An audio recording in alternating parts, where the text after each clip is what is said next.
कहानी भालू और पर्स की। एक समय की बात है, दो भालू एक जंगल में रहा करते। छोटा भालू और बड़ा भालू, दोनों भालू बहुत अच्छे दोस्त थे। आपस में खेलते और अच्छी जिंदगी गुजार रहे थे। एक दिन जब वो जंगल से गुजर रहे थे तो बड़े भालू की नज़र पेड़ के नीचे पड़े हुए चिराग पे पड़ी। छोटे भालू ने भी उस चिराग को देखा। दोनों ने दौड़कर चिराग को उठाने की कोशिश करी। छोटे भालू ने भागकर पहले चिराग को उठा लिया। दोनों में झगड़ा होने लगा कि नहीं, ये चिराग पहले मैंने उठाया, ये मेरा है। फिर दोनों ने इस बात पे सहमति जाहिर की कि ठीक है, हम दोनों ही इस चिराग को उठाते हैं और एक साथ घिसते हैं, हो सकता है इसमें से कुछ निकले। दोनों ने जैसे ही चिराग को घिसा, उसमें से एक जिन बाहर निकला। दोनों बहुत खुश हो गए। जिन ने दोनों भालुओं से कहा कि तुम्हारा बहुत शुक्रिया कि तुमने मुझे इस चिराग से आज़ाद किया। मैं तुम दोनों की ही एक एक ख्वाहिश को पूरा करूँगा। ये कहकर जिन ने उन्हें 2 पर्चियाँ दी।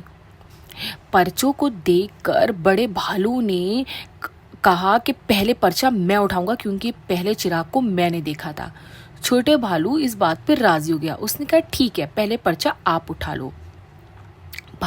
बड़े भालू ने जब पर्चा उठाया तो उसने उसमें पढ़ा कि तुम्हें एक पर्स मिलेगा और ये एक छोटा सा पर्स होगा। ये उसने इतना पढ़ा और उसने कहा नहीं नहीं, ये पर्स वाला पर्चा मुझे नहीं चाहिए, मैं तो दूसरा पर्चा लूँगा। जब उसने दूसरा पर्चा उठाया तो उसमें लिखा था कि आपको सोने के सिक्कों से भरा हुआ एक थैला मिलेगा। बड़ा भालू बहुत खुश हो गया। उसने बोला नहीं नहीं, मैं तो यही पर्चा लूँगा।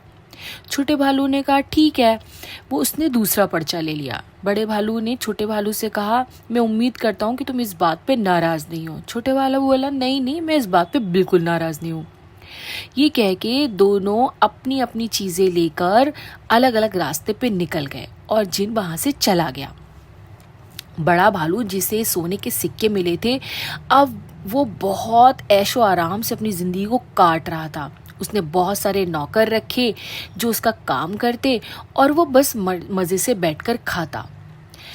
जबकि छोटा भालू, जिसे पर्स मिला था, वो भी चीज़ों को कमाता चीज़ें और बहुत सोच समझकर अपने पैसों को खर्च करता। एक दिन जब छोटा भालू जंगल से गुजर रहा था तो उसने देखा कि बड़ा भालू बैठ के रो रहा है। वो थोड़ा आगे बढ़ा, फिर उसने जब पलट के देखा तो उसने देखा अरे ये तो मेरा दोस्त है। तब उसने बड़े भालू से कहा कि अरे तुम यहाँ क्या कर रहे हो, तुम रो क्यों रहे हो। तब बड़े भालू ने अपनी दास्तान सुनाई कि मेरे पास पैसा तो बहुत था, जैसा कि तुम्हें पता है, लेकिन मैंने उसको बहुत उल्टा सीधा खर्च किया और मेरे सारे पैसे खर्च हो गए। मैंने किसी से उधारी भी ली थी और जब मैं उसका उधार नहीं चुका पाया तो उसने उधारी के बदले मेरा घर मुझसे छीन लिया और मुझे धक्के देकर बाहर निकाल दिया। वो ये कहकर बहुत रोने लगा। तब छोटे भालू ने उसे तसल्ली देते हुए कहा कि तुम परेशान मत हो, तुम मेरे दोस्त हो, चलो तुम मेरे साथ रहना। ये कहकर छोटा भालू बड़े भालू को अपने घर ले गया। जब बड़े भालू ने देखा कि छोटे भालू का घर तो बहुत बड़ा है, ये देखकर बहुत हैरत में आया।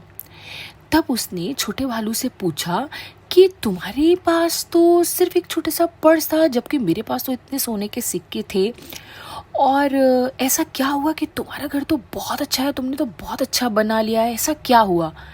तब छोटे भालू ने बड़े भालू से कहा कि तुम्हें याद है जब तुम्हें सोने के सिक्के मिले थे और मुझे पर्स मिला था, तब तुमने मुझसे कहा था कि तुम्हें ये पर्स मिला है, और ये कहकर हम चले गए थे। लेकिन दोस्त, अफसोस की बात ये थी कि तुमने उस पर्चे को पूरा नहीं पढ़ा था। उसमें लिखा था कि जो पर्स आपको मिलेगा, इसमें रखने वाले सिक्के कभी भी ख़त्म नहीं होंगे, इसमें सिक्के हमेशा बढ़ते रहेंगे। ये सुनकर बड़े भालू को बहुत अफसोस हुआ। उसने कहा अरे दोस्त, ये मैंने क्या कर दिया। तब छोटे भालू ने कहा अरे दोस्त, तुम परेशान मत हो, ये इतना बड़ा घर है और मैं अकेला रहता हूँ और तुम तो मेरे दोस्त हो, तुम यहाँ पर मेरे साथ आराम से रह सकते हो। ये सुनकर बड़ा भालू बहुत खुश हो गया। तो इस कहानी से क्या सबक मिलता है कि हर फैसला सोच समझ कर करना चाहिए। जल्दी में कभी भी कोई फैसला नहीं लेना चाहिए। अगर आपको मेरी कहानियाँ अच्छी लगती हैं तो please like, share and subscribe my channel. Thank